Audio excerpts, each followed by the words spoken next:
Muaz and moms cooking চ্যানেলে আপনাদের সবাইকে স্বাগত। প্রতিদিনের মতো আবারও একটা রেসিপি নিয়ে আপনাদের সামনে হাজির হয়েছি। আশা করছি আজকের রেসিপিটা আপনাদের ভীষণ ভালো লাগবে।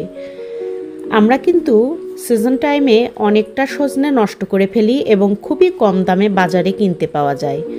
আর ফ্রিজ আপ করে অনেকেই কিন্তু এই সজনেটা রাখে না, বলে যে খেতে একদমই টেস্ট লাগে না।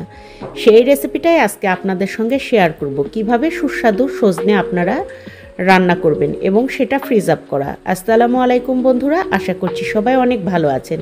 আমি জাকিয়া সুলতানা পাঁচবিবি থেকে বলছি।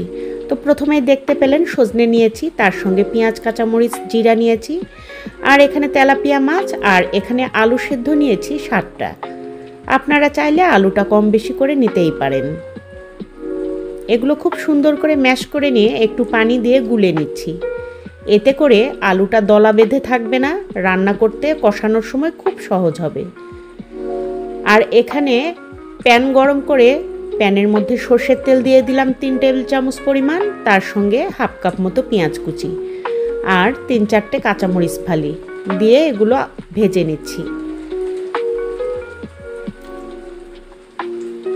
আর এখন গোটা জিরা ফোড়নের জন্য দিয়ে দিলাম। খুব সুন্দর করে আবারও সব কিছু নাড়িয়ে মিশিয়ে ভেজে নিচ্ছি। এখন একটা টমেটো কুচি দিয়ে দিলাম, 1 টেবিল চামচ লবণ, 1 টেবিল চামচ আদা রসুন জিরার বাটা, 1 চা চামচ হলুদ গুঁড়া আর 1 টেবিল চামচ গুঁড়া মরিচ। খুব সুন্দর করে আবারও সব মশলাগুলো মিশিয়ে নিচ্ছি কষানোর জন্য। এখানে সামান্য পরিমাণ পানি অ্যাড করব যাতে মশলাটা পুড়ে না যায়।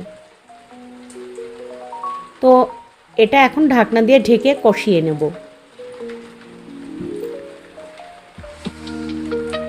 আর দেখতেই পাচ্ছেন খুব সুন্দর হয়ে কষে গেছে, মশলাটা কষে উপরে তেল চলে এসেছে। এখন মাছ দিয়ে দিব।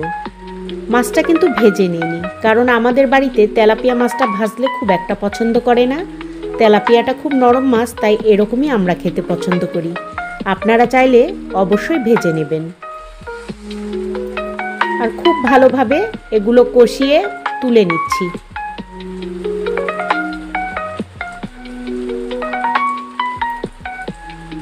আর এই মশলাটার মধ্যেই আমি ওই যে ফ্রিজ আপ করে রাখা সজনে ডাঁটা সেগুলো দিয়ে দিলাম।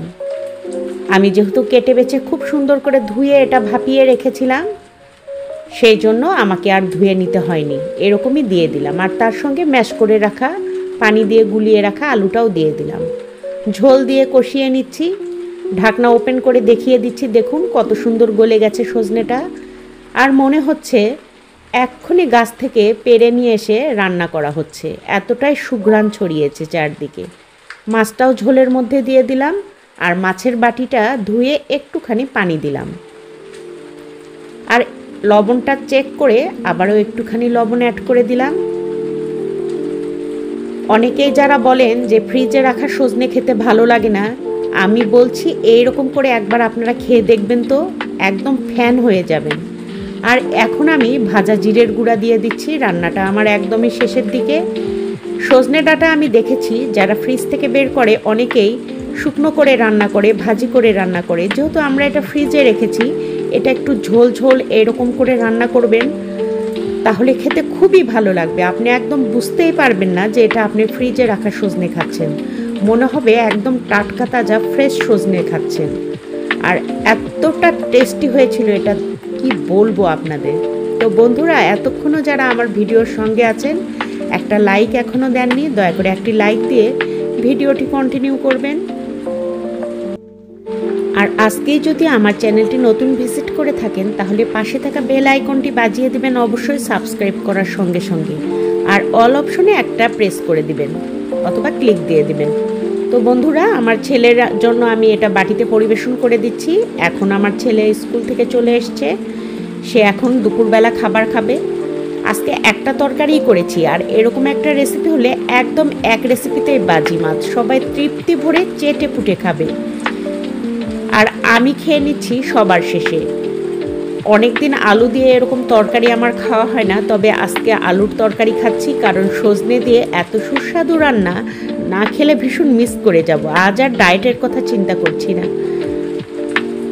একেবারে দুর্দান্ত, লাজবাব যাকে বলে, এতটাই টেস্টি হয়েছিল আর বাড়ির সবাই ভীষণ প্রশংসা করছে।